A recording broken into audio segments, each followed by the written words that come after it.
Hey, I'm not surprised, motherfuckers.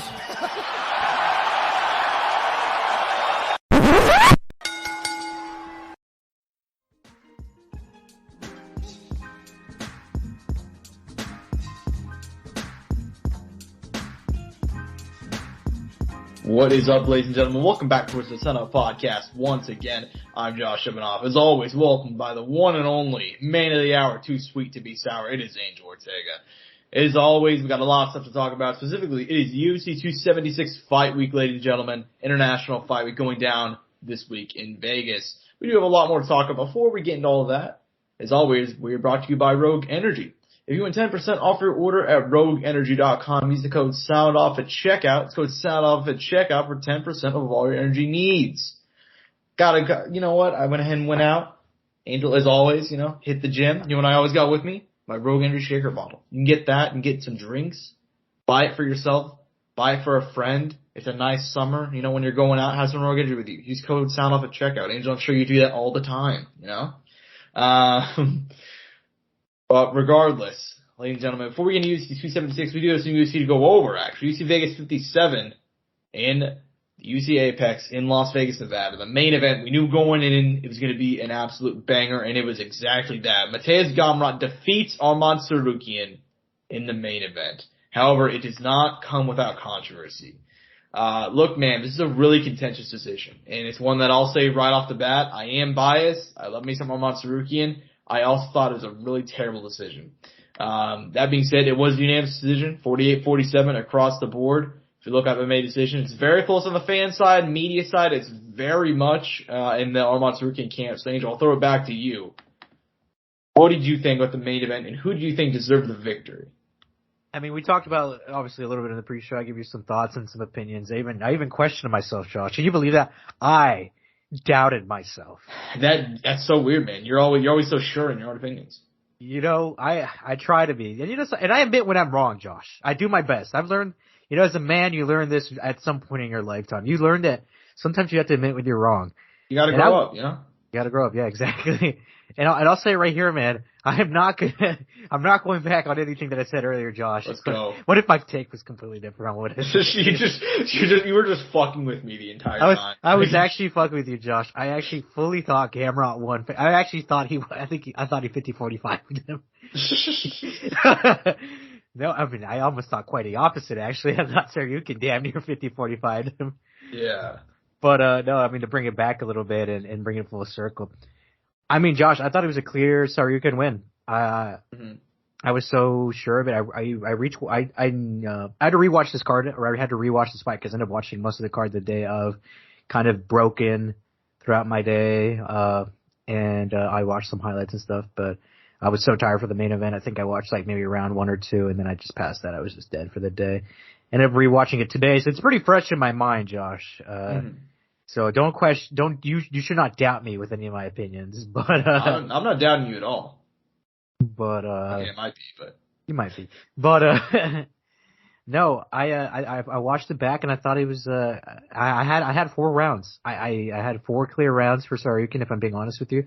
I could have definitely the last one I gave it to Gamrot. I was like, I'll finally concede, I'll give 1 away, but I thought Tsarukyan won the fight, man. I thought he won fair and square. I saw there were some contingencies in the 3rd round where Gamrot got dropped. And to me, that was probably one of the easiest rounds to score. And I mean, it was one of the rounds that unanimously was given to Gamrot across, even from the people, man. Because I went and looked on I have this app that I use where you can see what the overall main scorecard is, and they had the round 3 for Gamrot. I went on and made decisions. Even a lot of the fans at round 3. I just thought that was really weird. I thought he deserved a round because he dropped him. I thought that was the biggest moment of the round. It was the most, he had done the most damage in that fight, in that moment, or that round. I was really confused about that. I was really puzzled. I mean, I need to go around and listen to some podcasts, hear some other takes, get some other opinions, because, I thought it was 4 rounds to 1 going into that. If I would have been watching that live going into that scorecard, I would have been like, all right, easy, Tsarukyan win. Let's get it. Yeah. That's kind of where I'm at, man. I thought this is a pretty bad decision. Now, there's obviously been worse robberies, and I will say full props to Gamrot because that was an insane fight. I mean, he did full credit to him. That was a hell of a fight. That being said, I feel like I say it every single week on this show. And I saw people always go, and I saw it after this one too, like, oh, you know what? It was a close fight. You can't be mad about the decision. You got to make a T-shirt now, Josh. You got to make a T-shirt. Things can be close, and they can be clear. This is a close but clear win for Arman Tsarukyan, in my opinion. I thought that he did way more damage, and the thing is, man, it's like we are like every single week people are like, it's damage over control. That's why Valentina Shevchenko still has the title. We just saw that. And now the judges on last Saturday went, no, wait a minute. The control is more important than the damage. The exact opposite of what we just and there wasn't even that much control. Arman Tsarukyan did significantly more damage. And he dropped him in the fourth round, like you said. He dropped him in the fourth round, and they gave that round to Gamrot. I don't understand. I'm so tired of it. Because it's like, robberies have always been a terrible thing, but is it just me or is it we're having this conversation way more frequently? I feel like we've had this conversation once a week for the past 2 months. I think it's an eternal thing. It's something that we've been doing. It's a conversation we've had since we started this. It's a never ending topic across, I think, all MMA for the longest time right now. Whether or not it's going to change, I mean, I don't know. I don't know what it's going to take. I think it's going to have to be something ridiculous. You know what I mean? Ridiculous to occur. Some Avengers level threat's going to happen, Josh, for it to finally change. Mm-hmm. Yeah, fair enough. I don't know, man. It's just so frustrating because this sport is so awesome, and it's just shit like this that it's so. Because I got Arman Tsarukyan. Will this loss harm him long term? I really don't think so. I think it only helps him, actually, if anything, in his case. Well, he just got a new contract from the UFC. Thankfully, they did not decide to pull some bullshit where what they do, where they give him a lower deal or even just not sign them after they lose. They're like, well, you just lost, so let's cut down your pay a bit. So we're gonna give you a 14-14. Sorry, bud. One of those. That didn't seem to happen. But at the same time, it's that's now he has to work his way up again. This will set him back at the very least a year or two. And in a roundabout way, it works out for Gamrot because he's 31. It's his time now. And Tsarukyan won't be harmed long term. As far as robberies go, this is not the worst one of the year by far. You know what I mean? I thought Holly Holm's loss was way worse recently. Especially considering Holly's age, and that pretty much ended her hope of getting a title shot. So it's just, there are levels to this shit when it comes to the robbery game. But I did think that Arman Tsarukyan deserved the win last Saturday night. But it is what it is. Moving on down to the co-main event. So the main event was a battle of two guys who were just going back and forth, balls to the wall. Well, on the other hand, the co-main event, Shavkat Rakhmonov was not going to be denied. Okay, there was nothing Neil Magny was going to do that was going to matter to him. He beat the shit out of Neil Magny. In the end, Shavkat Rakhmonov defeats him via second round submission guillotine choke. He looks the real deal. He looks all of the real deal. He's 27 years young. He's 16-0. The welterweight division, it's slowly getting turned out of these younger guys coming up and they're rising up and they're beating these older veterans and they're beating them ruthlessly. Give me your thoughts on Shavkat Rakhmonov's performance last Saturday. I mean, you got to say it, man. He passed the test, right? He passed the test. He passed it with flying colors. If there was something above A+, he's above that, Josh. You know what I mean? Yeah. It's, what is it now? 16 fights, 16 finishes, something like that? Correct. That's a scary thought, man. If I'm anybody ranked above him at this point, I am probably shaking in my pants. You know what I mean? I mean, this man has not seen the third round in his whole MMA career, I believe, and is still yet to see it. And, no one does that to Neil Magny like that, man. I mean, he had been finished before. There have been fights, right, or he lost in the submission. But, there was just something about that. It just was a little different. You know what I mean? It was all right, this guy is something special. And the height, man, you saw how awkward it was to fight him too when they were on the ground, the long ass legs. I mean, he's an interesting guy and we're seeing it fight to fight. I'm just curious to see him fight. I mean, he's going to fight again this year without a doubt. And that's fucking terrifying. Mm. Yeah, man. He just terrifying. Like you said, you've seen Neil Magny lose before, you've even seen him get finished before, but that's probably one of the worst performances of the Magny's career. And it wasn't anything he did wrong. It was just he was facing a savage. I'd compare it only to his loss to Santiago Ponzinibbio. Like, he got brutalized, you know? And that was on the Ponzi run-up, right? Yeah, correct. That fight was worse than this one, but this one's still pretty bad in regards to, like, just damage, you know? He destroyed him. But, yeah, I mean, as far as win goes, I actually saw an interesting comparison. I want to get your thoughts on it. Somebody asked, what was more impressive? Shavkat Rakhmonov destroying Neil Magny, or Khamzat Chimaev going toe-to-toe and defeating Gilbert Burns in a war? Which one were you more impressed with? I mean, they're both insane in their own different way. The only difference, I think, it's gonna be very simple, Josh, and you're gonna see this in the long run. One guy speaks English and the other doesn't. Mm-hmm. I think that's all it is to the extent, because Chimaev can sell himself. Akhmat Rakhmonov, he doesn't really sell himself. You know what I mean? And that's a big thing in the prize fighting sport, man, is guys who can talk. I mean, think about some of the best. I mean, there's very few guys who can't talk who found a lot of success in even the current and modern era of combat. You know what I mean? Mm-hmm. I'd say like one of the more quieter ones that comes to mind is like Manny Pacquiao. You know what I mean? Really don't talk shit. Yeah. But he's been extremely successful. Habib, but extremely dominant. You know what I mean? Yeah. And obviously, I think in a way, Conor being his counterpart and being his kind of, his enemy, right? Like in the sense, also benefited him it was to his benefit that Conor existed. Yeah, benefited him a whole lot. So I think that's one thing. But if we're talking purely fighting, I'll put it like this: it's almost like I had an expectation for Shoklat to do this, which is weird. Going into the Chimaev Burns fight, for me, I was like, I need questions answered. Yeah. And obviously, we had questions coming into this Shoklat fight against Magny. They were all answered too. Yeah. But I'm telling you, the perspectives and things and where the guys were in their careers are very different. It's almost weird because I was kind of expecting this to an extent, you know what I mean? But I thought it was going to be a lot harder. Mm-hmm. I guess in a sense you can say I'm more impressed because I thought it was going to be harder. Yeah. With the Burns and Chimaev fight, I could have seen that being the outcome. Mm-hmm. Yeah, fair enough. A lot of it does come down to expectations, but I thought it was an interesting question because these are two guys where those two guys, Rakhmonov, Chimaev, Sean Brady, there's a couple of other young dudes, like, they are the future of this division. Like, and then look, I love the welterweight division. I think, like, when it comes to, like, the guys at the top, they are insanely talented, they're extremely entertaining, but man, it's gonna be brutal when some of these guys come up, man. It's gonna be brutal. Like, you know what's a scary thought, too? One of those three guys could still be undefeated by the end of it. Absolutely. Well, I'd wager one of them becomes champion when they're undefeated.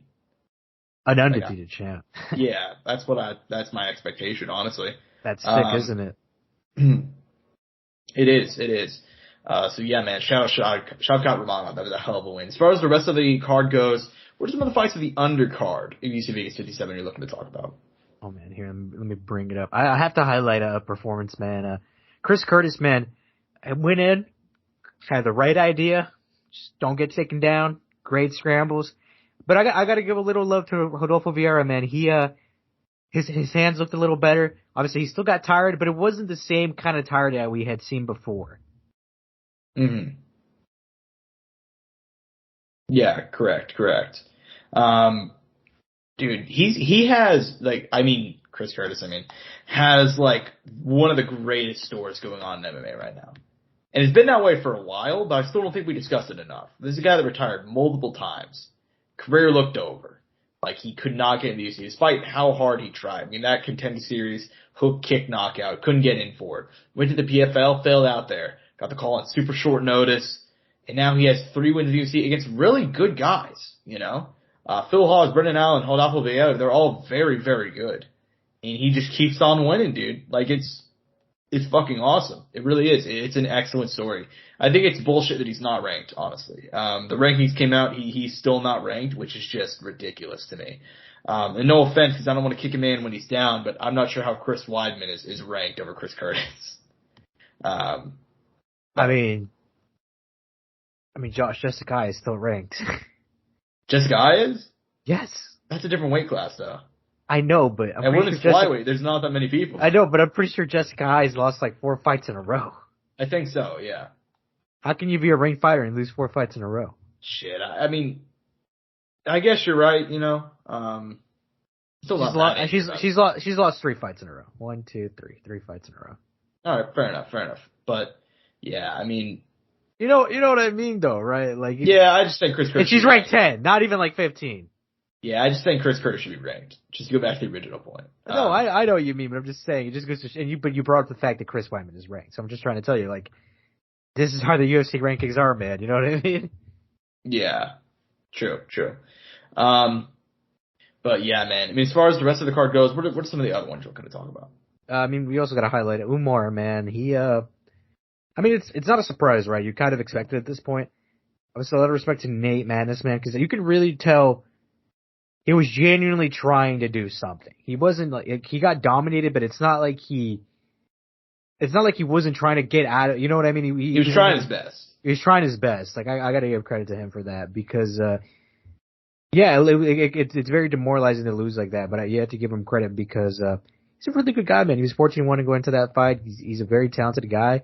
There were some things that he was doing to try to get out of certain positions, and they were working, but it was just too much. And one guy was just too good for him, and Harris has a little bit more talent maybe than him right now at this point in his life. Mm-hmm. No, for sure. That Umar is going to be a problem. He already is a problem, but I feel like we should try to push him. Yeah, and we got to remember too, he's only 26, young kid. He's only going to get better. That's what's scary about it. He has plenty of time to get better. So, gonna be a rough problem for the division in the future. But, yeah, man. Overall, this is a hell of a main card. Also, got to shout out our boy Thiago Moises getting back on the win column, defeating Cristiano Giagos, who's had a rough UFC run. Goddamn, I know we talked about it last week, I'm pretty sure, but like that kid's gone through the ringer. So, but regardless, shout out to Thiago Moises for picking up a solid win. I like that kid a lot, man. I mean, very, very nice guy, and also has some excellent jits, so love to see it. On the prelims, if I want to go and point some out, Carlos Olberg, this kid, look, he's only 6 fights into his career, but this kid's got a lot of power and some slick technique. So I'm a big fan of him. Knocked out. Oh man, I don't know how to pronounce this kid's name. Andrew, you want to take a crack at trying to pronounce Carlos Olberg's opponent's name? You don't want to try it? You sure you don't want to try it? No, I feel pretty good about it. I'm feeling good about having you try. Inchiwuki. Perfect. Tafun Inchiwuki. Perfect. That's exactly what I was totally going to say, Inchigwu. It's something like that. It's a decent chart, man. There you go.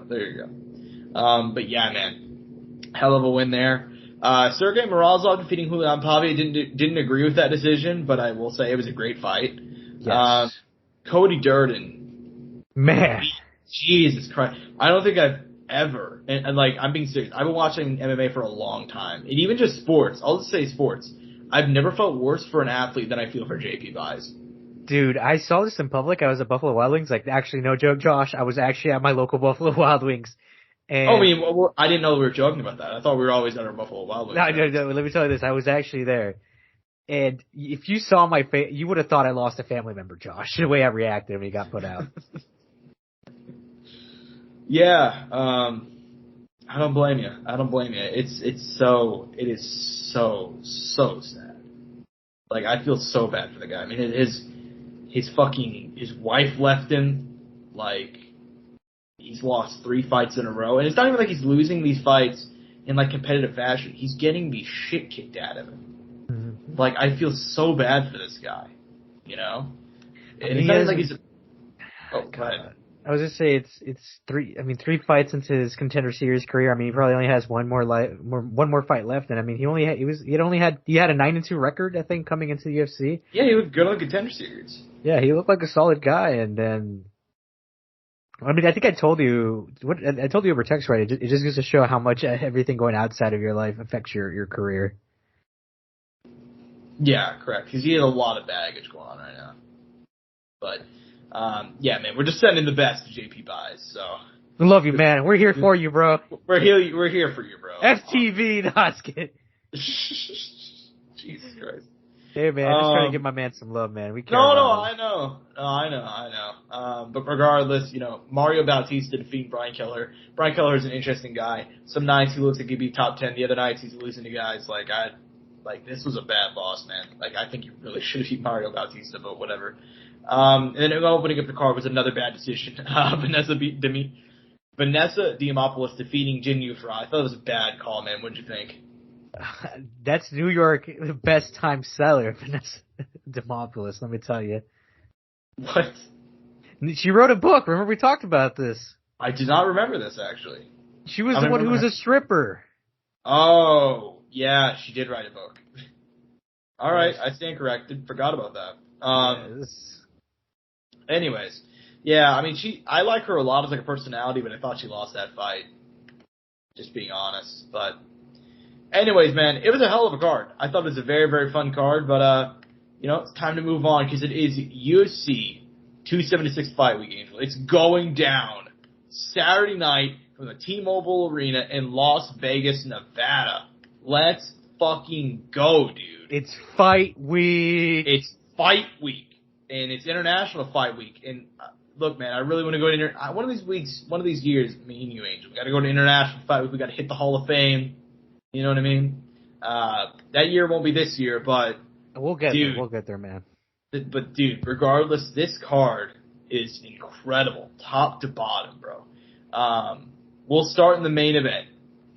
Israel, the last stylebender, Adesanya. Back for the first time since his win over Robert Whittaker in February. He's looking to make another title defense of his middleweight strap, taking on Jared the Killer Gorilla Cannonier. Coming off of his amazing knockout earlier this year, he turned Blonde Brunson into Blood Brunson. Knocked him out in the second round in 271 on the undercard of Izzy's last fight. Look, man, this is an interesting fight. Cannonier is I don't have the betting on in front of me right now, but I know that he's definitely a big underdog, especially in comparison to some of Adesanya's more recent opponents. And it makes sense, He's a heavy hitter, but he's definitely outgunned going into Saturday night. So, what do you think about the main event, my man?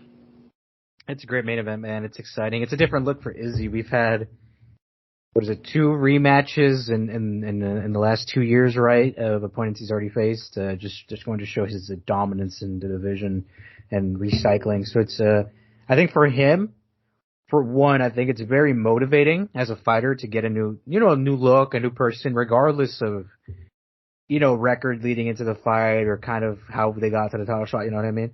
Yeah. So I think that's a big thing for, I think, Israel coming into this fight. Like that's a big motivator, right? Just a different look. And for Jared, man, obviously, there's nothing to lose, right? Everything to win, and make him the underdog. Make the odds, bigger. You know what I mean? Yeah. I think he's the kind of guy who could probably benefit from that, or any guy who's going to fight against Izzy right now in their career. It's not like I have the title. It's not like I got the pressure. So the less pressure got me, the better, right? Yeah. Stylistically, though, Izzy's just a nightmare for anybody, right? Slick on the feet, hard to hit, crafty, incredible feints. We bring it up every time, right? Probably with right now best striker. Best, stand-up fighter in the UFC, right? Like, just on the feet, just a monster to deal with. And, with Power Man, too, you see Izzy, you see his frame. You don't think, oh shit, this guy can put my lights out. But man, he's put the lights out of some of the best guys in the division, man. Guys that you're like, dude, that guy looks like a fighting killer. I wouldn't want to be in a fight with that guy in the street. You know what I mean? Yeah. But, you see it, man, time and time again. And it's impressive every time. For Jared Cannonier, though, we've seen him in his career, man, been at 3 different weight classes, fought up all the way out of heavyweight, finds himself now at middleweight, fought at light heavyweight, didn't find any much success there at all, and dialed in on the diet, decided to make it all the way down here, string some good wins, beat some of the best in this division, fell short against Robert Whittaker back in 2020, 2 years ago. Now, damn, that's crazy. That seems like it was only a year ago. Yeah. Fuck me, man. I just aged the fuck out of us, Josh.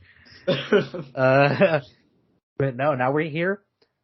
Hey, look, man, I'll be honest. I didn't pick him against that Brunson fight. I thought Brunson leading up into that fight was looking really good. I thought he had a good chance, and he had a moment in there. It's been a little while since I've seen the fight where I was like, there's a little bit of hope, man. But then he was getting the takedowns. He was actually winning up until he got caught. yeah, he was winning up until he got caught, which, I mean, that's a story for a lot of guys. And look, at 38 years old, he's here. He's in front of in his prime, a motivated Israel Adesanya.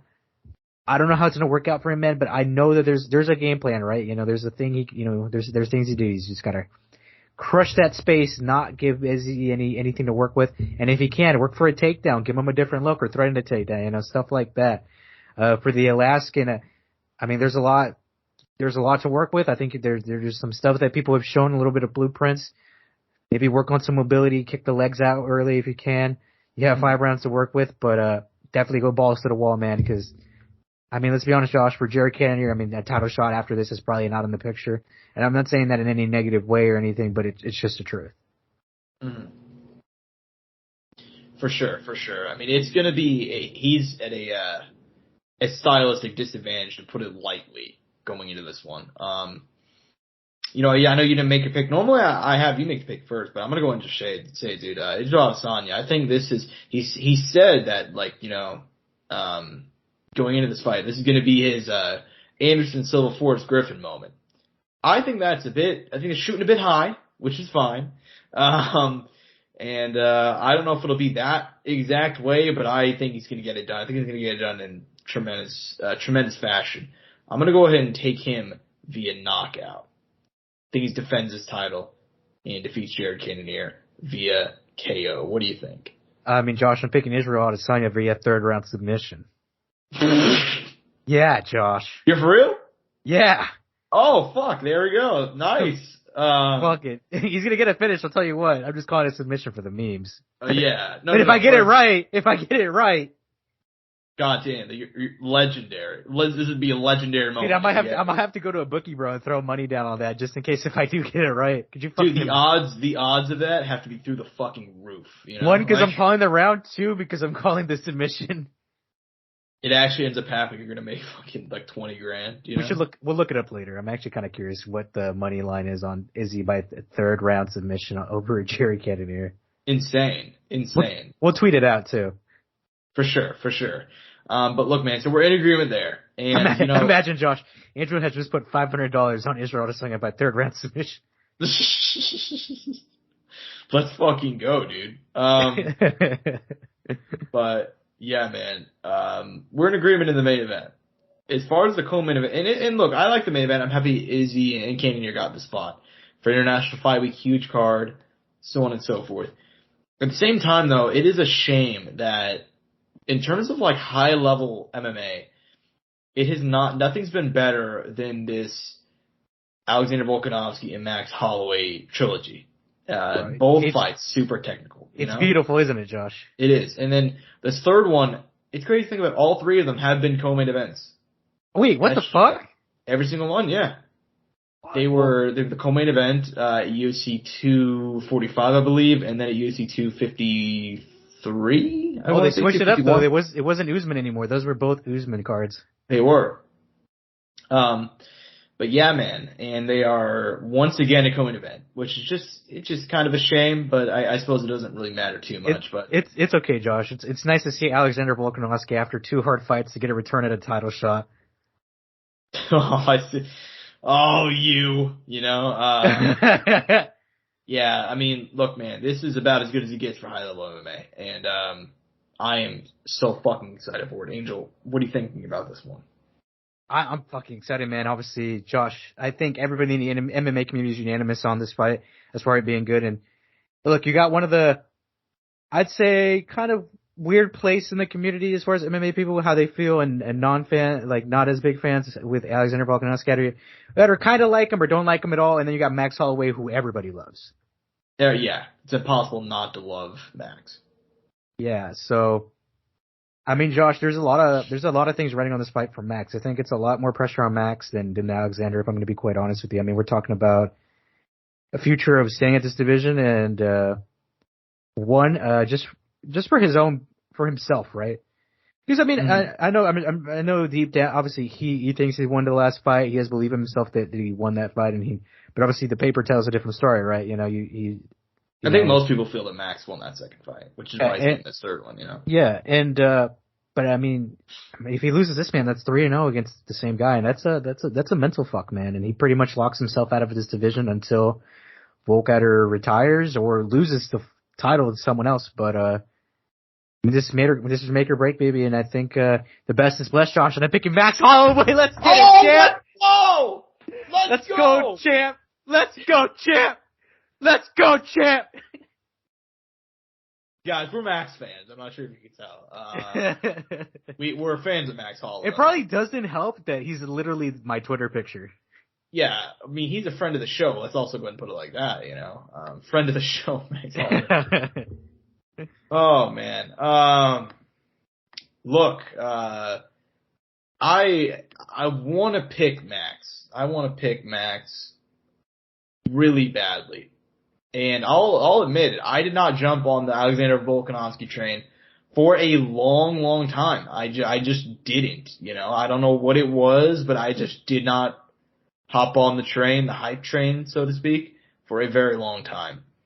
And I love me some Max, and I thought he won that second fight. I think that he got absolutely robbed, and so on and so forth. But at the end of the day, I was debating going for a fake out and going, at the end of the day, the best is blessed. But I actually got a feeling, man, in the words, well, actually, I was going to say something else, but, you know, in the words of George W. Bush, there's a saying down in Tennessee, fool me once, shame on you. Fool me, you can't get fooled again. I picked against Alexander Volkanovski for most of his UFC career. I'm not picking against him again. This is probably the first time ever. You know what's going to happen to you, Josh? You're going to get rosed, just like I did. You're going to get fucking rosed. I think so. And I kind of hope so. I picked against Rose every time, I think, and then I got rosed. I actually do hope that I end up being wrong, but I'm picking Alexander Volkanovski. I think gets it done. I think gets it done via decision. I just think, look, man, I think Volk had an off night in that second fight. I really think he did, and I think even though he did not deserve the decision, he brought it back to make that fight very good and very close. I just think it's going to be tough, man. I think it's going to be tough for Max to find the hole. Because, dude, Volkanovski, he looks so good right now. Like, he looks so fucking good, dude. God damn, Josh, those last two Max Holloway performances, too, have looked just as incredible. I didn't think the Yair Rodriguez one was that great. I mean, it was a hard fight, though. I think that was just It was. I think Yair would have given. I mean, I think it would have been just as hard for Volk too, if I'm being quite honest with you. Mm-hmm. I think that was just one of those really good, like that was Yair's night too. You know what I mean? Except that he didn't end up winning, but it was just one of those nights where he found himself, like finding success. And I think whoever you put against Yair that night, I think Yair would have found success in some way, regardless. For sure.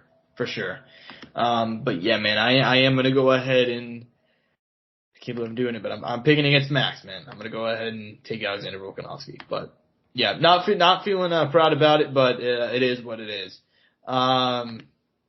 Anyways, moving on down the card, Sean Strickland taking on Alex Pereira. They're doing the same thing they did for the last Izzy card. You know, the last Izzy card they had Cannonier and Brunson on the undercard, and the winner of that, they just matched them right out. So I'm assuming they're going to go and do the same thing here. Apparently this is supposed to be a title shot. The winner will get a title shot. But look, man, it seems like everybody going in, they're just saying like, Alex Pereira is getting fast tracked.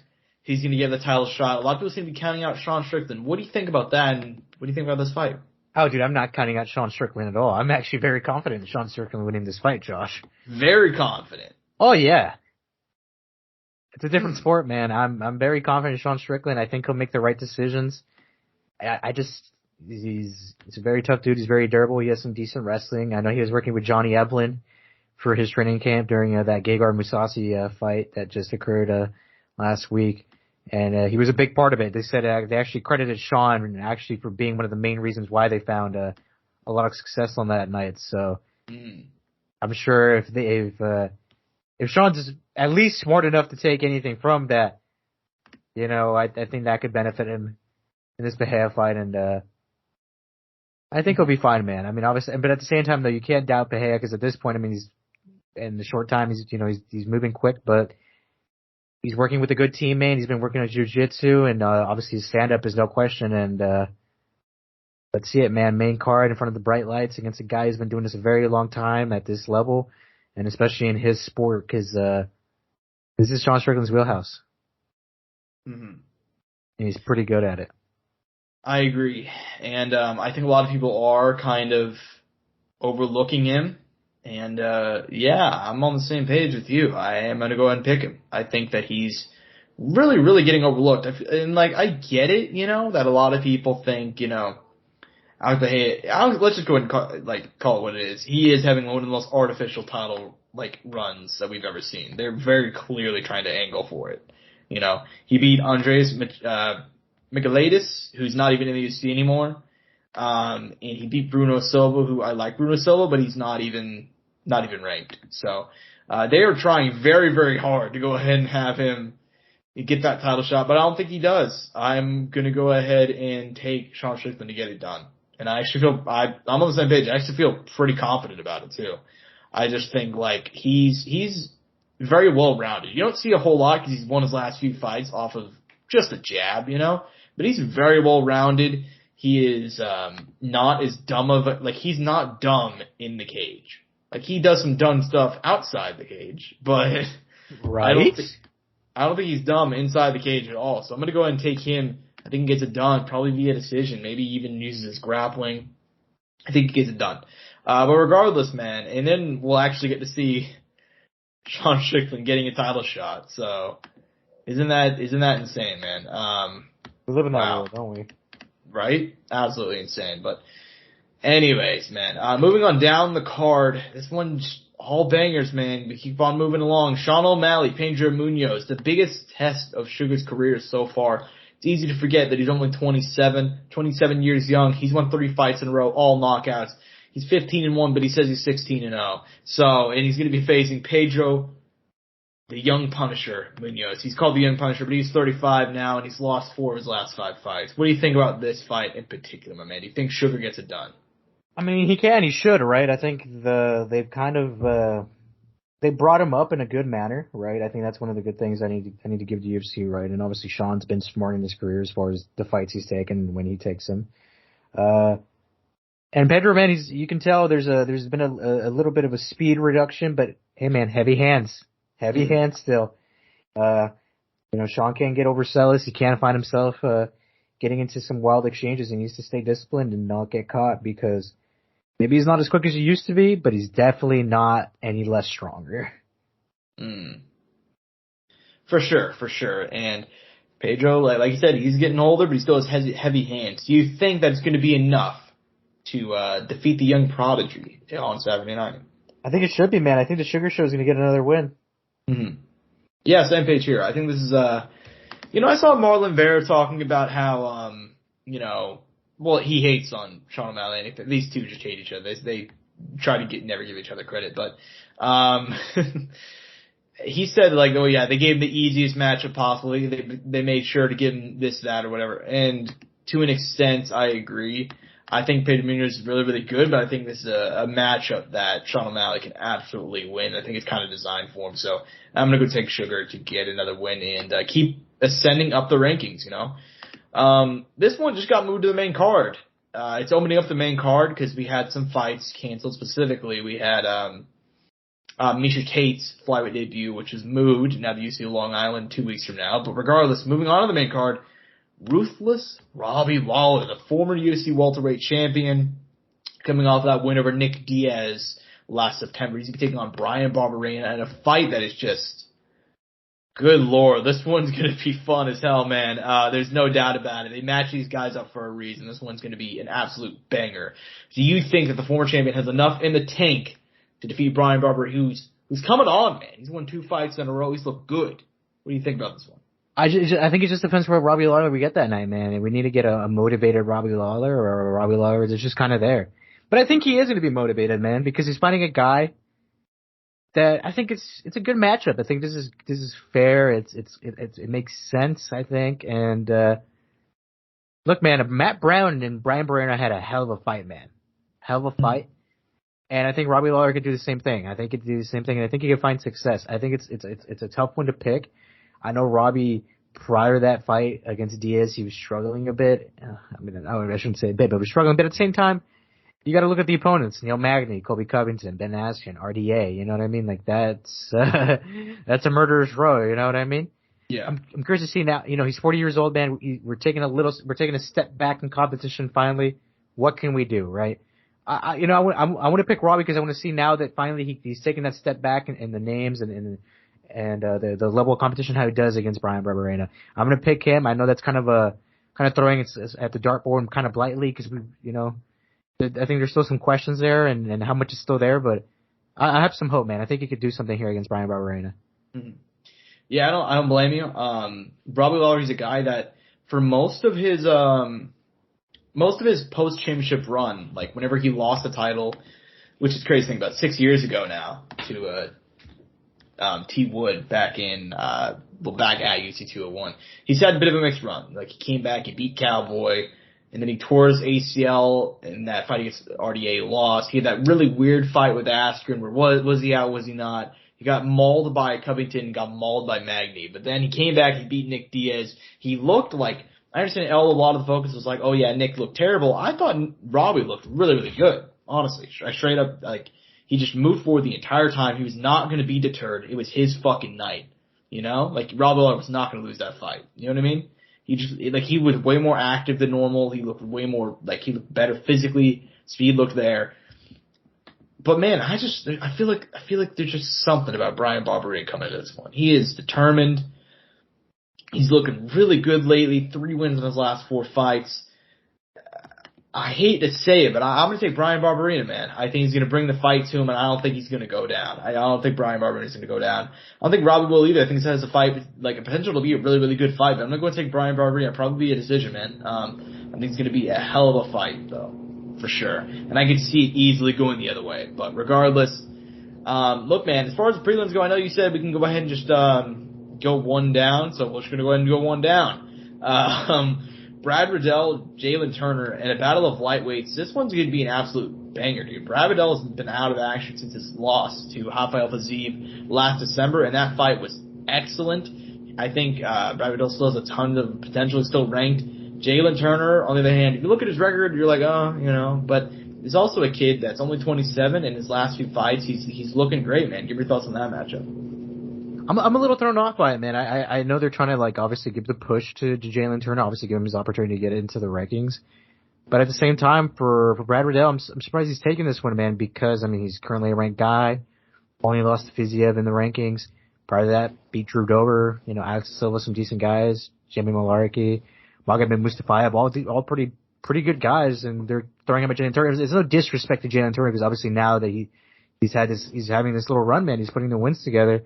It kind of threw me off. I'm just surprised this was the matchup he decided to go and not with someone who's in the rankings to try to progress up. Obviously, a lot of the guys are kind of tagged up and, in the middle of things, and certain guys were busy, and Armoron and Gamrot was already made, and obviously Connor's not available, and Dan Hooker and them, I don't think they would fight, but still, I'm just surprised they decided to go this kind of route. Yeah, to an extent. But look, man, it's a stylistic matchup. Super excited for it. Super excited for it. Yeah, man. I mean, as far as the rest of the card goes, go ahead and give me some fights that you're most looking forward to on the preview. I mean, we just got to go one down, Josh. I mean, this is the fight we're looking forward to, but not looking forward to. You know what I'm saying? You know, but we gotta give it some love. You gotta give it a little love. You know what I mean? You can't treat it badly, man. Come on. I won't treat it badly, but. You know, I've never been on the Ian Gary hype train as much as other people. Although I think this will be a good fight and a great test for him. So I'll say that, you know. Okay, I got you. But the one I'm way more excited for is below that. Because Cowboy Cerrone stepping up on a week's notice.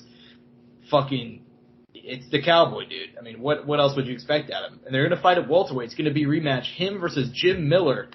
They're going to be fighting for the first time since, let me look back, they fought in 2014 in a main event where Cowboy knocked him out via head kick at round 2.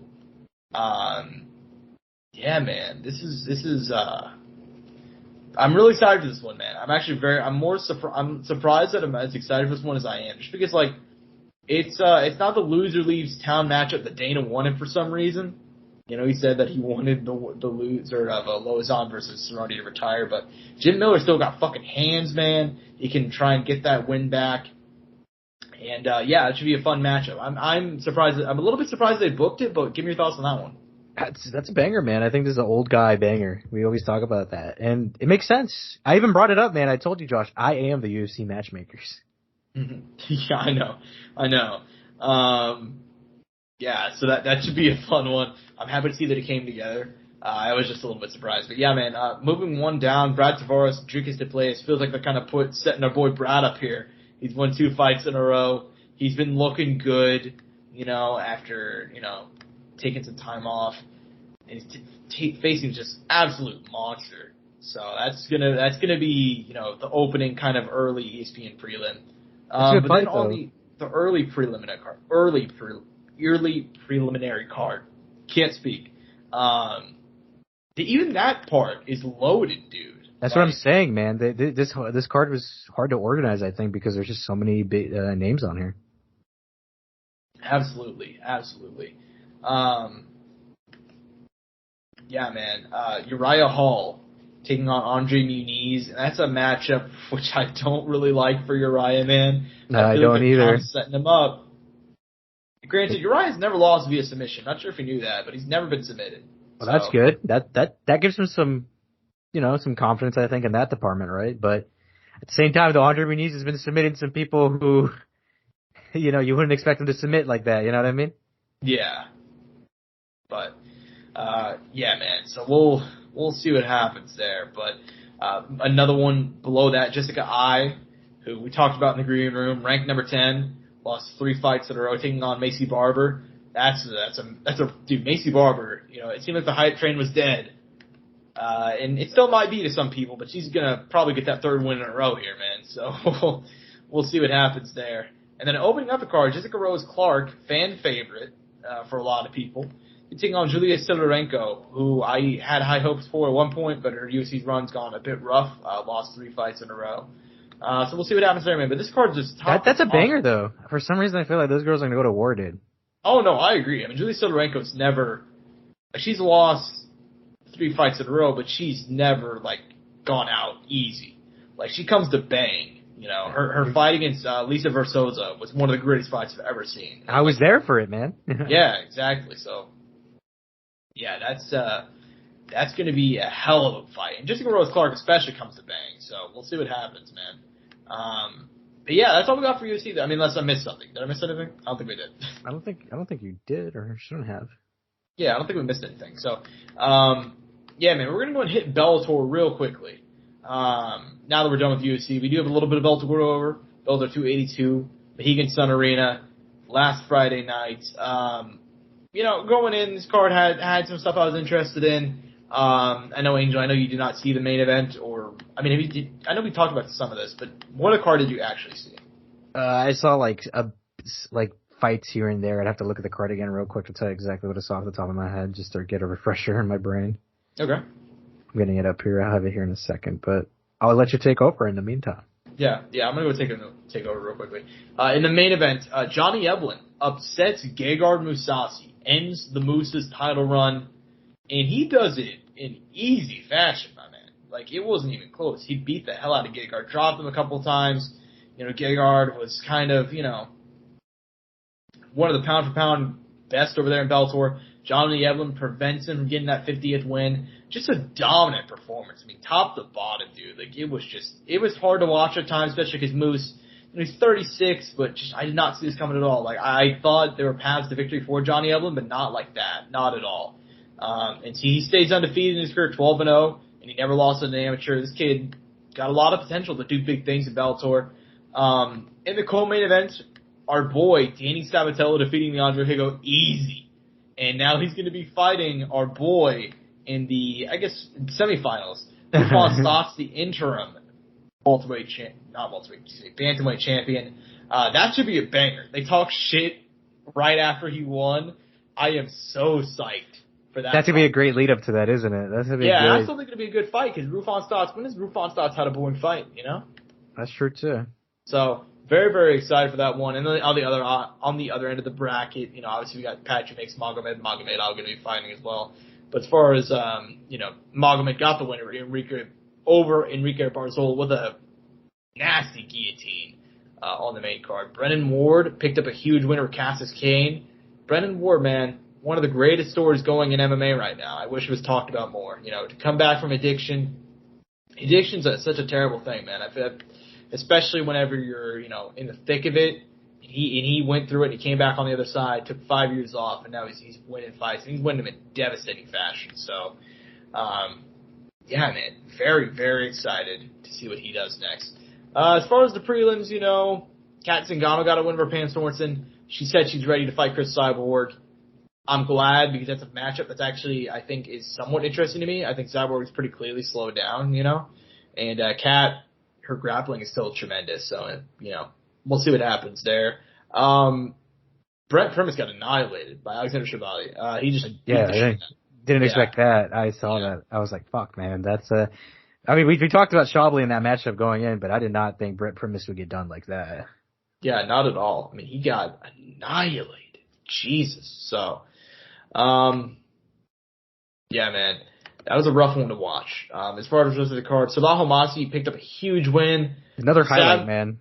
Yeah, hell of a highlight. Sadly, my girl Alejandra Lara lost, and as did Cody Law. Cody Law, who I've hyped up a couple times on the show, loses via name decision to James Gonzalez. Huge upset there. There's a couple of big upsets on this card, honestly. So yeah, that's about all I got. Is there any other fights that you kind of want to talk about for this one?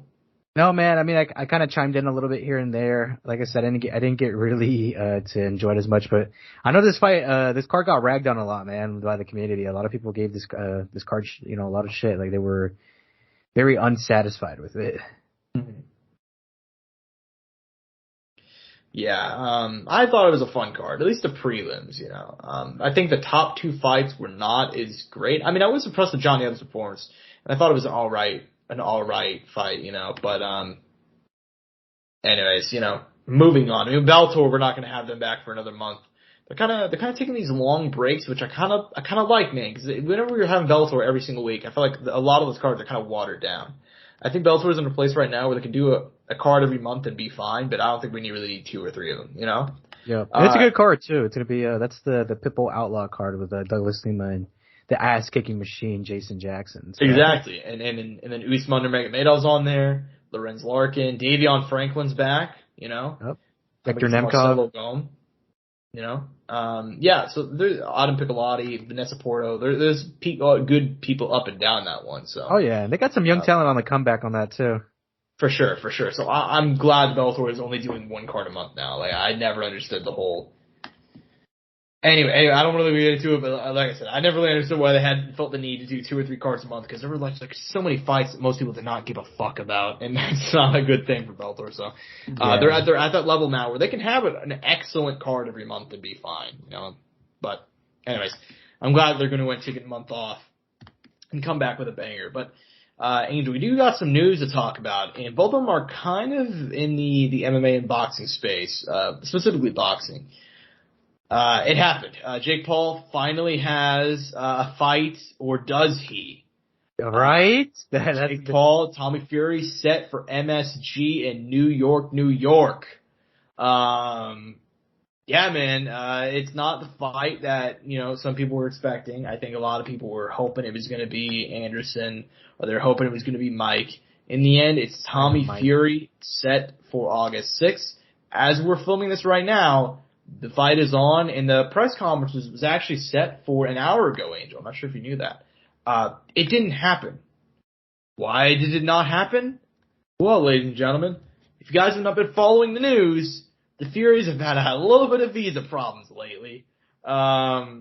Specifically, Tyson, and we obviously knew that his dad, John Fury, cannot be allowed in the States. We've known that for a long time now because he's a felon.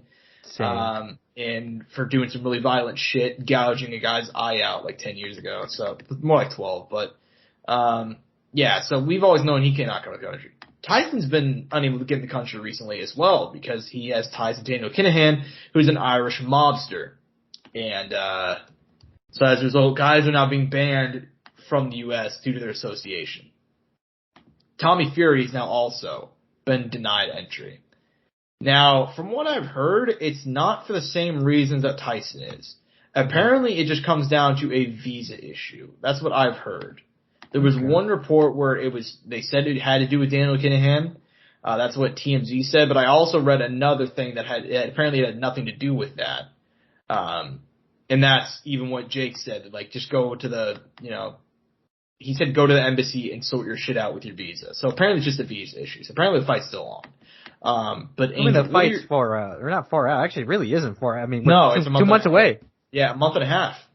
August. Yeah. So, go ahead and give me your whole take on just like the craziness surrounding the fight and then also just the fight itself. I mean, Josh, we're really going to see Jake Paul at MSG. Yeah, isn't that weird? Let that sink in a little bit, man. Yeah, I mean, it's definitely strange. And it's probably going to sell out. We've had the greats there. We've had Muhammad Ali, Conor McGregor, Jake Paul. They're all in the same. They're all boxers. Canelo Alvarez, Floyd Money Mayweather. Exactly. So. And now you're adding Jake Paul, the problem child, Paul, the MVP champion. I mean, let's get into it a little bit. Let's just talk about it, man. We had talked about it a while back. You were telling me, and I was 100% set. Tommy to me only made sense at the time. It still makes sense now. A lot of people are not really fans of this fight for some reason, and you and me are the only ones who think this fight makes sense. There's stuff about it that we need to know about, but other people keep saying Jake's gonna walk through him, Jake's gonna do this and that. I would rather see him fight so and so. You and me are not of that camp, which I think makes a lot of sense. I'm not sure where everybody is not on that page either, but I guess we just are just a little more in the know-how, Josh, somehow, and to me, I got to give credit to Jake, man, that he's not running away from this matchup. He got it back. He's like, I'm going to fight this guy. I'm going to do it. I'm going to prove myself. And I think that's a good thing. I think it speaks volumes of him. For some people, it doesn't. But for you and me, who I think are more in this universe, more know about like the YouTube boxing space, there's a lot behind it here. Mm-hmm. For sure. And I got to give him props for taking the fight, because we talked about this before. I mean, to a degree, he doesn't want to give him the shot because Tommy's already pulled out and there's more problems with it that have already happening. But it's definitely one where he's gonna get the most credit for it, but he's not gonna earn the most money from it. So, for that, I give him credit, As far as the fight itself, I think Jake gets fucked up. That's not a secret. I've made that known for a long time now. I mean, I encourage people to go back and watch both those Tyron Woodley fights. However you remember them, they're not nearly as good as you think they are. I'm not sure how many rounds, by the way? I'm just curious. 8 rounds. Really? You didn't want to go for 10 yet? Nope, not yet. But, yeah, however good you think Jake looked, he looked, because you might have been, first time watching, Tyron Woodley's a former champion, and you were impressed. Just go watch him, and then go watch Tommy Fury's most recent fight. I understand, here's the truth. Tommy Fury didn't look great. For, are we comparing him to, a top-level boxer? No. He did not look like he could be contending for a title anytime soon in his most recent fight. He looked levels above Jake Paul. I understand that it only takes one, but, dude, there's so many people but Tommy gets hit by the big right hand. I'm like, but Jake hasn't. Here's my conspiracy theory, Angel. Now, walk with me on this one. Jake Paul lands the big right hand. Everybody talks about him like fucking Mike Tyson. He's not even fought a person in his actual weight class. Yes, he knocked out Gibb and he knocked out Ben Askren and Tyron Woodley. Those guys fight at 170. They're much smaller than him. He's fighting someone who's actually his size. I don't think the right hand's going to do nearly as much damage as he thinks. But, even if Tommy gets hit, I think it'll be fine. I really don't. I don't think this one's very interesting at all, but I do think the drama surrounding the fight is interesting, I think it's interesting. I'm just curious to see what happens, man. I think there's finally, there's finally, hope. Not even that. There's a word I want to be able to use, but I can't think of it, but there's shit on the line, but there's another way I want to put it. Stakes. There's stakes, yeah. That's what it is. There's actual stakes going into this fight, you know what I mean? Yeah, because it's the first one where, I mean, Jake's gonna be either the underdog or even close. I mean, or near even. You know? Yeah, I mean, I believe right now they're even on the betting line. So yeah, so we'll see what happens, man. I mean, I am excited for it, but like I said, Josh, in terms of like the fight itself, I don't. Can you imagine a world where Jake really does walk through fucking Tommy Fury? I can, because I don't think Tommy Fury is very good. True, but you know what I mean, though. Like I would be surprised. I would be surprised. You know, we've been talking about, because everybody, you and me are just like, I feel like, I don't know if we're just smarter, I don't know what it is, but you know what I'm saying, though. Everybody keeps saying, oh, I don't want to see that. He's gonna walk through Tommy, and you'll be like, I don't. We're like, no, bro, it's not gonna be like that. You know, you gotta look between the lines, and then if he does, Josh, we're just gonna look so fucking dumb, and I don't want that to happen either. Yeah, I mean, like I said, man, like, I've seen people I respect be like, yeah, I'm gonna go ahead and I think Jake fucks him up. Like a lot of people, you know? But I don't know, man. You know what's gonna happen you know what's gonna happen if that happens, Josh, if it doesn't happen? And it's the opposite, and Jake gets fucked. Everybody's gonna be like, well, we saw holes in the game. It's just that. Oh yeah, right, dude, guaranteed. But like, we got receipts, bro. Like we all saw it, and they were like, man, props to Jake for fighting a real boxer. I'm like, man, he's been boxing for like 5 years now. Like, he had to do this at some point. Like, right. But yeah, I don't think he's gonna win. I think it's gonna probably be pretty lopsided. But as far as the build-up stuff, like the drama with the press conference, I believe the fight will go on. I think, like, Tommy, here's the thing. Tommy's a Fury for sure, but he's not that close with Tyson and his dad, Like, he was raised by his mom. He didn't start training boxing until he was like 14 or 15 or something. So, like, he's not as close to that side of the family. So if the idea is that he's banned from the country due to, like, his brother having loose ties with the mob, that's kind of fucked up, honestly. But anyways, man, as far as that matchup goes, I'm excited for it. Here's another matchup that a lot of people roll their eyes at. A couple days ago, Conor McGregor went to Instagram. He said, I accept. And there's a picture of him punching Floyd Mayweather from the 2017 super fight. That instantly got a lot of people talking, and then it came out, I believe, it might have been Fight Hype, who's like a boxing, website who reported it, but I don't remember. Essentially reported it that they're in talks to have a boxing match, and that apparently they're in close talks, and it might happen. Dana instantly shot it down. But that's not, Dana says a lot of things. So what do you think about this one? Do you actually think this fight will happen? And do you have any interest in this fight happening? I mean, I'll watch it, but I don't think it'll happen. You know what I mean? Yeah. Yeah, I mean, that's kind of where I'm at. I mean, honestly, I don't have too much interest. Like, I'll watch it, and I think, like, let him do it. You know what I mean? Like, I don't care that I don't necessarily want to see it. If it means Conor will get paid, go for it. I think he's in that stage of his career anyway, like, where he should probably only be having fun fights, But, that's just my opinion. I really dislike that Dana went out there and immediately shit on the fight. I'm like, man, like, if the man wants to get paid, let him get paid, Like, I don't care that I don't want to see it. Like, just let the guy get fucking paid, But that's just my opinion. No, Josh. No. Oh. People can't make money. Yes, but that's the fucked up thing about the UFC. Like, you're not allowed, in the UFC, you're making jack shit for pay, and then you're not allowed to go box either. Yeah. So, that's frustrating. But anyways, yeah, I mean, I believe that's all the news we got for this week. Is there anything else I missed, Angel? Not off the top of my head, no. That's what I thought. Yeah, so as far as this episode goes, hope you guys enjoyed it. I'm at Josh Evanoff on Twitter. He's at Angeltaker_01 at Courtside Sound for all things related to the show. Hope you guys enjoyed. Peace and butt grease. Mouse click.